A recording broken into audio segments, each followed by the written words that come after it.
وہ کون سے صحابی ہیں جن کو یہ شرف حاصل ہے کہ اللہ تعالیٰ کے رسول صلی اللہ علیہ وسلم نے ان کے پیچھے نماز پڑھی؟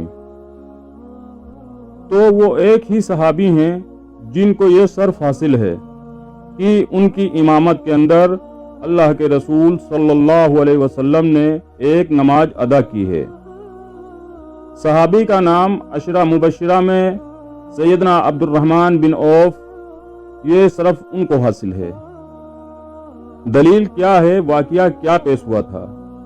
سنن نسائی کے اندر 109 نمبر حدیث ہے، بیان کرنے والے صحابی رسول مبیرہ بن شعبہ رضی اللہ تعالی عنہ ہیں۔ وہ فرماتے ہیں کہ ایک سفر پر جا رہے تھے، رات کا وقت تھا۔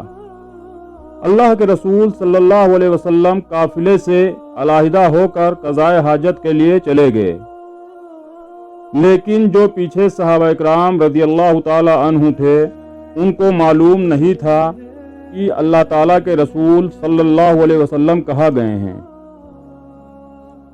کچھ تاخیر ہو گئی، ادھر فجر کی نماز کا وقت ہو گیا۔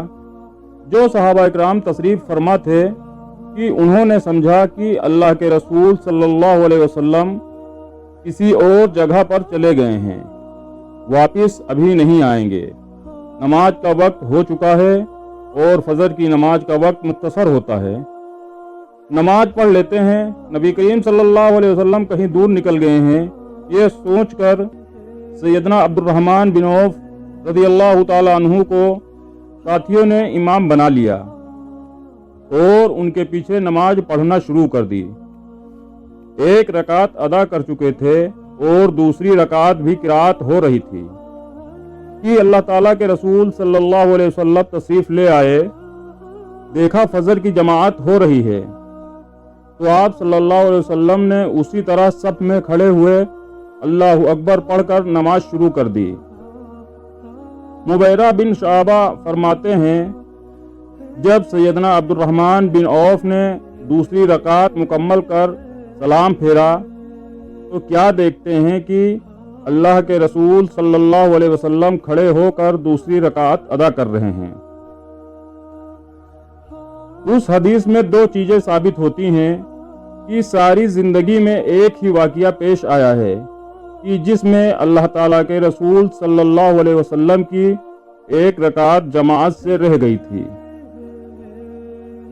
یہی واقعہ ہے کہ آپ صلی اللہ علیہ وسلم نے ساری زندگی میں ایک نماز ایسی ہے جو صحابی کے پیچھے ادا کی ہے، وہ یہی نماز فجر تھی۔ یہ ہمارے لیے سنت بن گئی کہ اگر کسی کی نماز رہ جائے تو وہ کیسے ادا کرنی ہے۔ اسی پر عمل کرتے ہوئے آج ہم بھی کسی نماز میں تاخیر ہو جائے تو امام کے سلام پھیرنے کے بعد وہ کھڑے ہو کر اپنی نماز کو پورا کرتے ہیں۔ اللہ تعالیٰ اس طرح کے تمام سوالات کو سمجھ کر اس پر عمل کرنے کی توفیق عطا فرمائے اور ہم سب کو اپنی زندگی میں دین پر قائم و دائم رکھے۔ آمین ثم آمین۔